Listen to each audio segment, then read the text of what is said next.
ಈಗ ನಾವು ಬೆಳ್ಳುಳ್ಳಿ ಪುಳಿಯೋಗರೆ ಮಾಡೋದು ಹೇಗೆ ನೋಡೋಣ ಬನ್ನಿ. ಬೇಕಾಗಿರೋದು ಕಡಲೆ ಬೀಜ, ಕಡಲೆಬೇಳೆ, ಕರಿಬೇವು, ಕೊತ್ತಂಬರಿ ಸೊಪ್ಪು, ಮತ್ತೆ ಪುಳಿಯೋಗರೆ ಪೌಡರ್ ಬೇಕಾಗತ್ತೆ, ಹುಣಸೆ ಹಣ್ಣಿನ ರಸ ಬೇಕಾಗತ್ತೆ, ಇಂಗು ಮತ್ತೆ ಜಾಸ್ತಿ ಬೆಳ್ಳುಳ್ಳಿ ಬೇಕಾಗತ್ತೆ.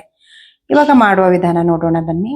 ಒಂದು ಬಾಣಲಿಯನ್ನ ತೆಗೆದು ಸ್ಟವ್ ಮೇಲೆ ಇಟ್ಕೋಬೇಕಾಗತ್ತೆ. ಸ್ಟವ್ ಹಚ್ಚಿದೀವಿ ಅಂತಾನು ಕನ್ಫರ್ಮ್ ಮಾಡ್ಕೋಬೇಕಾಗತ್ತೆ. ಈಗ ನಾನು ಅದಕ್ಕೆ ಒಂದು 3ರಿಂದ 4 ಸ್ಪೂನು ಎಣ್ಣೆಯನ್ನ ಹಾಕ್ತಾ ಇದ್ದೀನಿ. ನಿಮಗೆ ಗೊತ್ತಿರುತ್ತೆ ಪುಳಿಯೋಗರೆ ಅಂತ ಹೇಳಿದ್ರೆ ಸ್ವಲ್ಪ ಎಣ್ಣೆ ಇರ್ಬೇಕಾಗತ್ತೆ. ಇಲ್ಲ ಅಂತ ಹೇಳಿದ್ರೆ ನಾವು ಪುಳಿಯೋಗರೆ ಮಾಡಿ ಇವಾಗ ನಮ್ಗೆ ಅದು ಚೆನ್ನಾಗಂತ ಅನ್ಸುತ್ತೆ. ಆದ್ರೆ ಮಧ್ಯಾಹ್ನ ಹೋಗ್ತಾ ಮಕ್ಳಿಗೆ ಬಾಕ್ಸಿಗೆ ಹಾಕೊಟ್ಟಿದ್ರೆ ಅಥವಾ ಗಂಡಂಗೆ ನಾವು ಬಾಕ್ಸಿಗೆ ಹಾಕೊಟ್ಟಿದ್ರೆ ಅಂತ ಸಂದರ್ಭದಲ್ಲಿ ಏನಾಗುತ್ತೆ ಅಂತ ಹೇಳಿದ್ರೆ ಮಧ್ಯಾಹ್ನ ಆಗ್ತಾ ಆಗ್ತಾ ಪುಳಿಯೋಗರೆ ಒಂಥರ ಗಟ್ಟಿಯಾಗಿ ಹೀರ್ಕೊಂಡಂಗ ಆಗ್ಬಿಟ್ಟಿರುತ್ತೆ. ಆ ಕಾರಣದಿಂದಾಗಿನೇ ನಾವು ಪುಳಿಯೋಗರೆ ಮಾಡ್ಬೇಕಾದ್ರೆ ಸ್ವಲ್ಪ ಎಣ್ಣೆನ ಜಾಸ್ತಿ ಹಾಕ್ಬೇಕಾಗುತ್ತೆ. ಈಗ ನಾನು ನೋಡ್ದೆ ಬಿಸಿ ಇದೆಯಾ ಅಂತ ಹೇಳಿ ಸ್ವಲ್ಪ ನಾವು ಕೈ ಹೀಗೆ ಮೇಲಿಂದ ಇಟ್ಟು ನೋಡಿದಾಗ ಬಿಸಿ ಅನ್ಸುತ್ತೆ. ಆ ಟೈಮ್ನಲ್ಲಿ ನಾವು ಆ ಏನು ಸಾಸಿವೆನ ಹಾಕೋಬೇಕಾಗತ್ತೆ. ಬೇಗ ಹಾಕಿದ್ರೆ ಸಾಸಿವೆ ಸಿಡಿಯಲ್ಲ. ನೋಡಿ ಇವಾಗ ಇದು ಚಿಟಪಟ ಚಿಟಪಟ ಅಂತ ಸಿಡಿತಾ ಇದೆಯಲ್ಲ, ಹೀಗ್ ಸಿಡ್ದಾಗ ನಮ್ಗೆ ಆ ಸಾಸಿವೆಲಿರೋ ಕಾಳಲ್ಲೂ ಕೂಡ ನಮ್ಗೆ ಎಣ್ಣೆಗಳಿರುತ್ತೆ, ಎಣ್ಣೆ ಅಂಶ ಇರುತ್ತೆ. ಅದು ಈ ತರ ನಾವ್ ಎಣ್ಣೆಲಿ ಹಾಕಿದಾಗ ಅದು ಬಿಟ್ಕೊಳತ್ತೆ ಅಲ್ವಾ, ಅದು ನಮ್ ಹೃದಯಕ್ಕೆ ತುಂಬಾ ಒಳ್ಳೇದಾಗಿರುತ್ತೆ. ಅದು ಸಾಸಿವೆಲಂತೂ ತುಂಬಾ ಉಷ್ಣಾಂಶ ಇರುವಂತಹ ಎಣ್ಣೆ ಇರುತ್ತೆ, ಹೃದಯಕ್ಕೆ ತುಂಬಾ ಒಳ್ಳೇದು. ಆ ಕಾರಣದಿಂದಾಗಿ ಬಿಸಿ ಎಣ್ಣೆ ಜೊತೆಗೆ ನಾವು ಸಾಸಿವೆಯನ್ನ ಹಾಕಿದಾಗ ಸಿಟಪಟ ಅಂತ ಸಿಡಿತಾ ಇದೆ ಅಂತ ತಿಳ್ಕೊಂಡ್ಮೇಲೆ ನಾವು ಬೇರೆದನ್ನ ಆಡ್ ಮಾಡ್ಬೇಕು. ಇವಾಗ ನಾನು ನೆಲಗಡಲೆ ಬೀಜವನ್ನ ಹಾಕ್ತಾ ಇದ್ದೀನಿ. ಅದು 1-2 ನಿಮಿಷ ಫ್ರೈ ಆಗ್ಬೇಕಾಗತ್ತೆ. ಅಂದ್ರೆ ನಿಮ್ಗೆ ಒಂದು 3-4 ಸ್ಪೂನ್ ಅಂತ ಹೇಳಿದ್ರೆ ಒಂದು ಇಡಿಯಷ್ಟು ಹಾಕೋಬಹುದು. ನಾವು ಒಂದು 4 ಜನಕ್ಕೆ ಮಾಡ್ತಾ ಇದೀವಿ ಅಂತ ಹೇಳಿದ್ರೆ ಒಂದು ಇಡಿಯಷ್ಟು ನಾವು ನೆಲಗಡಲೆ ಬೀಜವನ್ನ ಹಾಕೊಂಡ್ರೆ ಸಾಕಾಗತ್ತೆ. ಇವಾಗ ಇದಕ್ಕೆ ನಾನು ಕಡಲೆಬೇಳೆ ಹಾಕೋಬೇಕು.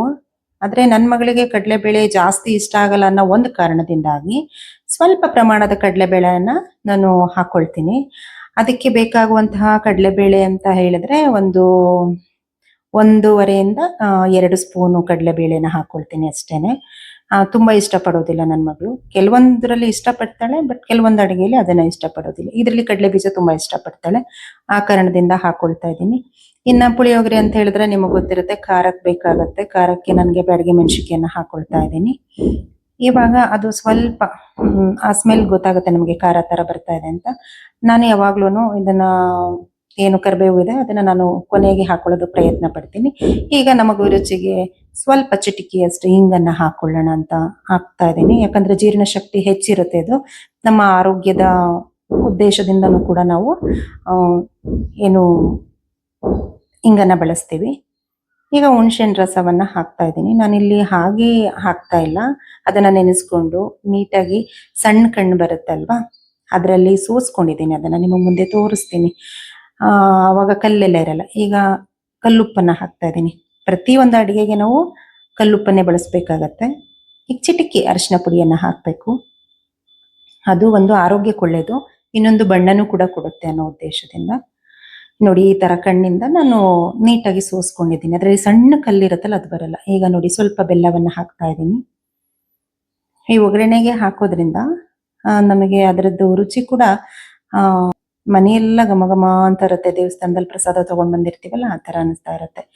ಹೀಗೆ 1-2 ಸತಿ ಆ ಕಡೆ ಈ ಕಡೆ ನಾವು ಸೌಟನ್ನ ಗೊಜ್ಜೆಲ್ಲ ಆಡಿಸ್ಬೇಕಾಗತ್ತೆ. ಇವಾಗ ಪುಳಿಯೋಗರೆ ಪೌಡ್ರನ್ನ ಆ್ಯಡ್ ಮಾಡ್ಕೋತಾ ಇದ್ದೀನಿ. ಅದು ನಾವು ಮಾರ್ಕೆಟಲ್ಲಿ ಸಿಕ್ಕಿರೋದು ಯಾವುದು ಬೇಕಾದರೂ ಆಗುತ್ತೆ, ಅಥವಾ ಮನೇಲಿ ಮಾಡ್ಕೊಂಡಿದ್ರೆ ಅದು ಕೂಡ ಆಗುತ್ತೆ. ಎಲ್ಲವೂ ಒಂದೇ ರುಚಿಯನ್ನ ಕೊಡುತ್ತೆ. ಆದ್ರೆ ಆರಂಭದಲ್ಲಿ ನಾವು ಹೇಗೆ ಮಾಡ್ಕೊಳ್ತೀವೋ ಅದ್ರ ಮೇಲೆ ರುಚಿ ಸಿಗುತ್ತೆ ಅಷ್ಟೇನೆ. ಈ ತರ ಒಂದು 2ರಿಂದ 3 ನಿಮಿಷ ಮಾಡ್ಬೇಕಾಗತ್ತೆ.